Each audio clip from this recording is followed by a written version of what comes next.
that others can look to for advice, support, and love. Many may believe that it is having achieved popularity, profit, or distinction, but it is so much more than that. You see, being a success is not solely based on the accomplishments you have gained, but the relationships and love you have shared with others, whether it be in a lifelong friendship or just a passing by encouragement.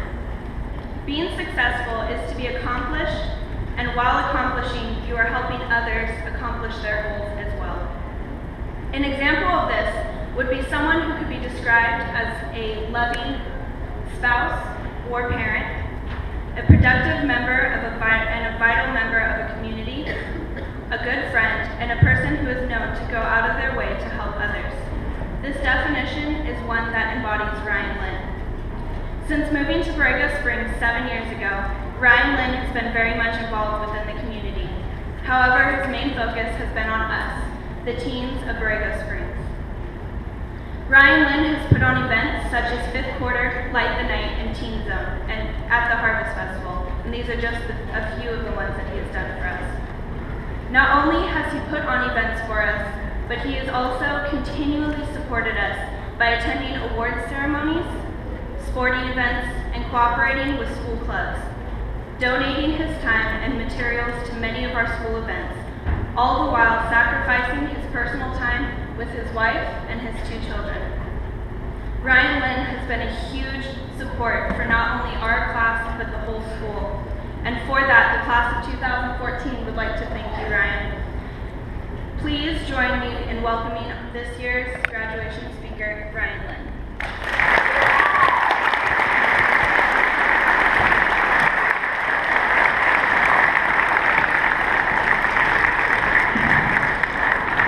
Wow. Thank you, Brittany.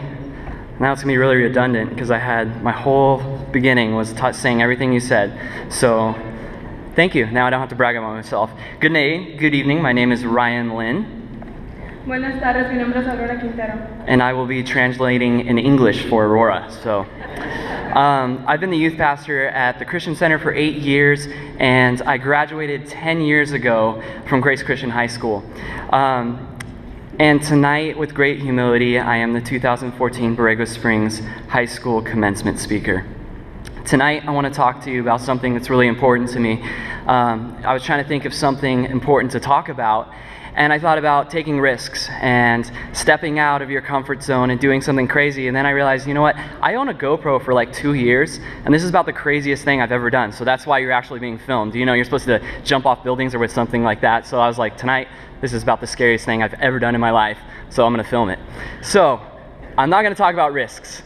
What I'm going to talk about is being regret-free and relationally rich. A person who lives lives for others will be a more effective parent, sibling, service member, employee, student, community member, and citizen. I'd appreciate your attentiveness and patience. I really want to thank Aurora tonight for helping me out with the Spanish. I will not be presenting in Spanish because my last attempt tragically failed. I was on a mission trip in Tehuacan, Mexico, passing out pamphlets to people on the street, and the missionary gave us 2 words to remember, para usted, which means this is for you or for you. And I took a lunch break, and then I couldn't remember the words, and I was like, oh, I got it. So the first guy I walked up to, I said, para usted, and then he gave me a weird look, and I thought, man, maybe it's I'm not rolling the R's enough, or maybe I'm not getting it right. So I continued to say, para usted, which means you dog. So here I am on the streets, passing out pamphlets to people I'm trying to reach, saying, what's up, dog, or here you go, dog. And so tonight, to avoid looking more foolish than I have in the past, I defer those duties to Aurora. Before I get started, I want to take a moment to thank a couple of people on behalf of the students and myself. I would like to thank the real heroes tonight, parents. We want to give you a round of applause tonight.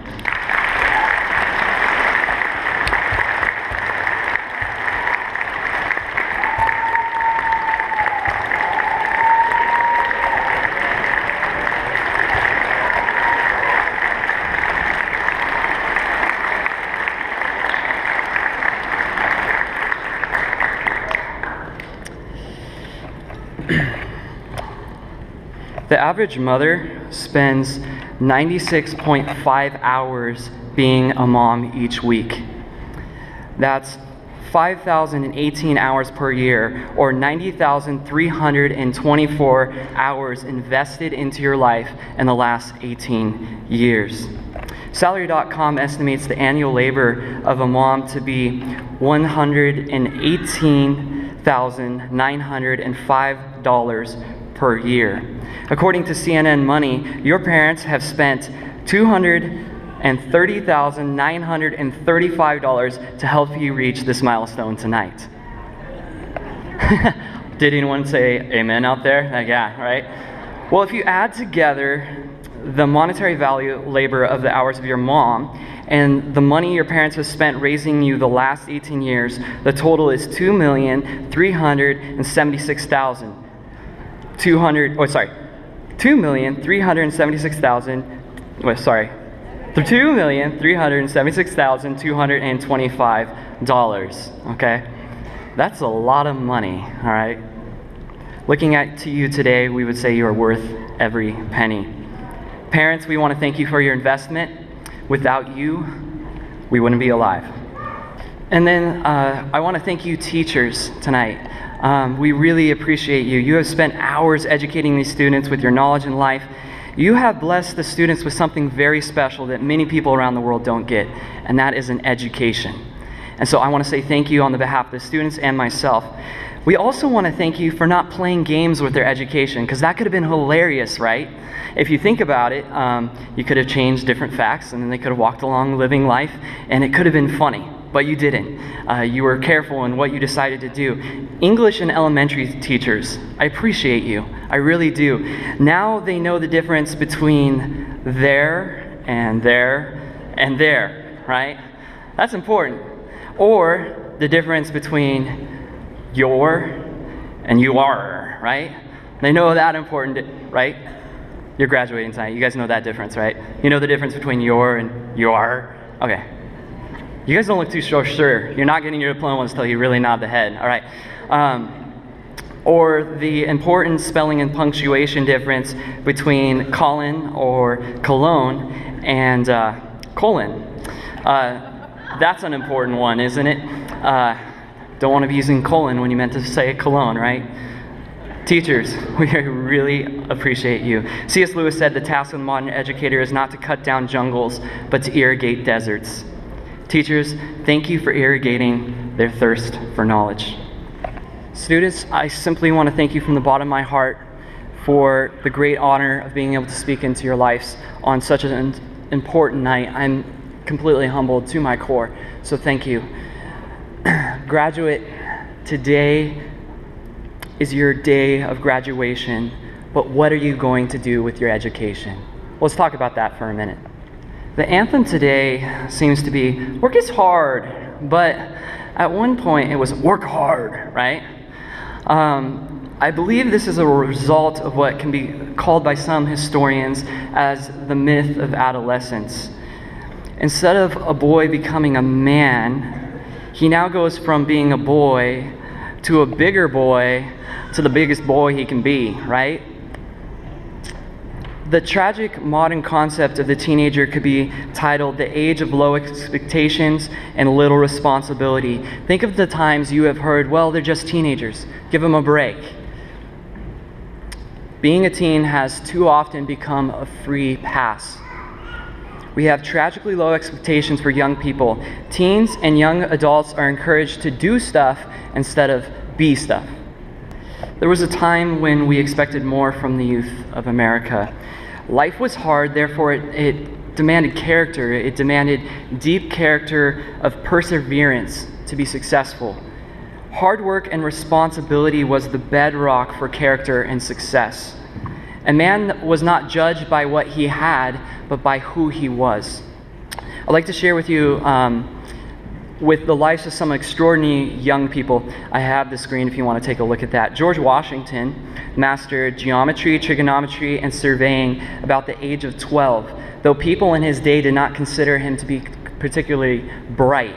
At the age of 17, he was named the official surveyor of Culpeper County, and by age 23 was commander-in-chief of the entire Virginia militia. David Farragut, the U.S. Navy's first admiral, became a midshipman on the warship Essex at the age of 10. By the age of 12, he was given command of his own ship.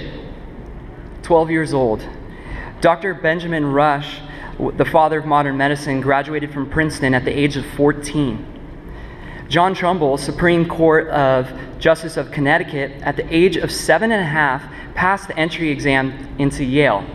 Now you're thinking, well, it was a lot easier back there, but you had to be trilingual back then. You have to know Greek, Latin, and English to be able to pass that entry exam, and he did it at the age of 7.5.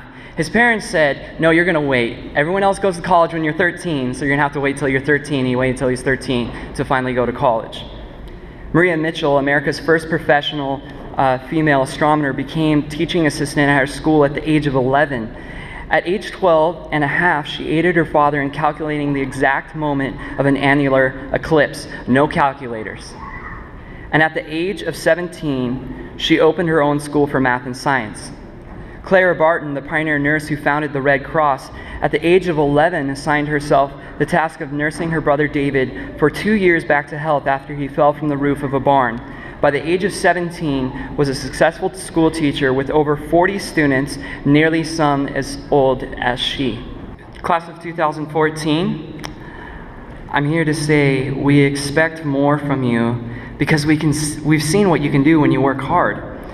You were dedicated to hard work when you're in school. You chose to be educated and not informed, to understand the concepts and not just pass the test. You put in the extra hours and you are enjoying the rewards of your labor today. When or if you go to college, don't go to college to become a Trojan or a Gator or a Wolverine or to live it up, you know. Go to college to acquire information, an education for your future. Don't expect that place to be the place you land in. It is just another launching pad, just like high school was. So don't get caught up in it. Pass through it. And please seek to find a career that you're passionate about, not just another job. A career requires perseverance, long-suffering, fortitude, resolve, or in the words of Thomas Edison, plain stick-to-itiveness. Look for the place that you can plant yourself, grow, and thrive. If you're always jumping ship, you'll never reach the shore of your destination. It's far better to be tired from hard work than tirelessly working hard to hardly work. We know that you can do it. As my daughter would say, you just gotta try, try, try. Now you're like, great, he's talking about hard work. That's one of the things I don't like doing. I don't like hard work either. But it's how we become successful. But the thing that kind of always makes me afraid is, what if I spend my whole life investing in something and putting the extra hard work into it, and then I realize I'm working for pointless endeavors? I have set sail, but I'm setting sail for a place I never intended to reach. What about that? Well, let me say this to you. It's a fear. I understand that. Life is short. You have to get it right. No pressure. Benjamin Franklin said, "You may delay, but time will not, and lost time is never found again." Be smart, take your time, and be decisive. Every choice you make guides where you'll end up. If you're going somewhere and you're off just by 1 degree, after 1 foot, you'll miss your target by 0.2 inches, which doesn't seem like that big of a deal, does it? But as you get further out, it becomes a bigger deal. If you were trying to leave from Washington, D.C., or Borrego Springs, and you went all the way around the globe, and you're off by 1%, you would end up missing your destination by 435 miles. If you were leaving from Washington, D.C., you would end up in Boston. Life is short, and every choice that you make guides where you'll end up. And if you're off by 1 bit, you'll never reach the destination you were set out for.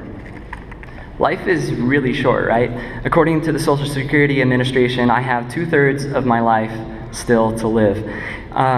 Consider what James, the brother of Jesus, said. He said, "You don't know what will happen tomorrow. For what is your life? It is even a vapor that appears for a little time and then vanishes away." I don't know if I have 66% of my life ahead of me to live. You don't get to decide when or how you're going to die. You only can decide how you're going to live. So what are you going to invest your life in? After being asked to do this speech, the problem was not what to say, but rather what not to say, right? I was kind of laughing to myself when I found out. I'm like, they asked a pastor to do their graduation speech. It's gonna be hard to figure out what I'm not going to say. I knew that I had to keep it brief. I could only say the most important things. Life is similar. It's brief. You can't do everything, but you can do some things. So do the most important thing. The most important thing, you're thinking, what is the most important thing? It's been ringing around in my head for months. The most important thing is life is about relationships. Invest in people, not things. There is nothing more rewarding or sustaining than relationships. Since life is short, invest in the most important relationships first. Invest in a building and it lasts decades. But if you invest in relationships, you have built a legacy. Well, how do you invest in relationships? Well, it's real simple. Love. Love is the foundation for a thriving relationship. But what is love? Love is unconditional sacrifice. It's not the butterflies and the nice guys. It's not the look or that selfie you just took. It's not the superficial love song you heard on the radio or that guy that you think looks so dope. Real love is no selfie, look at me, thinking of me, or like what you see. Real love is not 50-50 or do you miss me? Love is not sweet words and songbirds. Love is not Downton Abbey or Dear Abby. Don't chase a relationship because you hope to gain what you lack. Give all that you are and expect nothing back. 50-50 relationships are never 100% effective. True, unadulterated love is never selfishly selective. You'll never be happier or more content than when you give to a loved one 100%. Love is the hardest thing you'll ever do. It's unconditional. Don't bail when love is not reciprocal. Love does not seek its own. It will never fail. It will give up all that you own so that another may prevail. Does love sound hard? You guys are like, no, I got this. I don't even know why this guy's here. Does it sound hard? It's hard to love like true love, to unconditionally give to somebody and expect nothing back, right? Okay, one of you guys, everyone else got it, so I could just end here. The reality is love is really hard. And the question will come up is, well, why should I even love anyone if it's that hard? Well, I'm going to give you 3 reasons. If you do not love, you will slowly die without an outlet. My wife was like, be careful how you say that. You will slowly die. No, you will slowly die if you do not have an outlet. The Salton Sea is dead because it has no outlet. Life thrives from being emptied. You can die by being a stagnant sea of selfishness, or you can thrive as a lake with a river of life-giving selflessness. Reason number 2, it's better to give than receive. The best Christmas morning is not when you got sweet kicks or a dope snapback, but when you got your mom that gift that made her cry. The reward of hard work given to a loved one exceeds the fleeting happiness of pricey gifts received. This truth is also true for husband to wife, child to parent, employee to employer, student to teacher, and citizen to country. Look for what you can give to a relationship rather than what you can get out of a relationship. You will always be happier when you give. Reason number 3 that you guys should choose to love people instead of living for self is you reap what you sow. If you spend your whole life investing in self, that is all you'll end up with in the end. Self. If you're always looking out for number one will be the only one you have to turn to in the end. As I said before, live for self and your jam can be YOLO. But in the end, your track will be solo. The more that others see that you just care about yourself, they're going to leave you to do exactly that. Care for yourself. Consider the people that have lived selfish lives. Are they happy? I think of the movie stars, the entertainers, and all those who have climbed all the way to the top and realized there's nothing but emptiness at the top. Now consider those who've lived lives of love. Are they satisfied? I think of my wife, my pastor, my mom, and my dad. When I look at my own life, I realize I'm satisfied because I've invested in relationships. I was told when I was in high school to invest when I was young. I was working in construction in 2005, and my boss told me, "Ryan, you need to invest in property. You won't regret it." And that same year, instead, I proposed to my girlfriend at the age of 18. I had other guys tell me, "Don't do it. Don't do it. It's a ball and chain." And I said, "Oh, okay." And he said, "No, it will end you, bro. Don't get married." I didn't invest in property, but I chose to invest in relationships. A year later, at the age of 19, I married my beautiful bride, Megan. After 8 years, I can tell you I'm rich. I get to wake up to my best friend every day. Life didn't end when I got married. It started. And it gets even better than that. I have been honored to come home to my daughter Adelaide screaming, "Daddy!" before I even get to the door for the last 5 years. My son Caspian, he's just like me. He's gorgeous. He might be a little bit more manly and fearless, but he is a spitting image of me. The way my son looks at me makes me feel like I'm the most important person in the world. There are times where he wants nothing else but me. I'm satisfied. Precious relationships have been built in the 8 years I have been youth pastor. I'm part of a community that strives to help each other when we need it most. I have lived a ridiculously rich life because I have surrounded myself with lives, not things.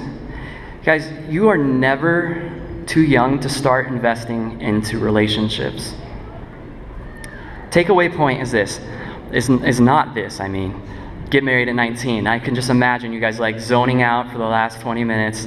You go home, you're like, "You know what I really liked about Ryan's speech?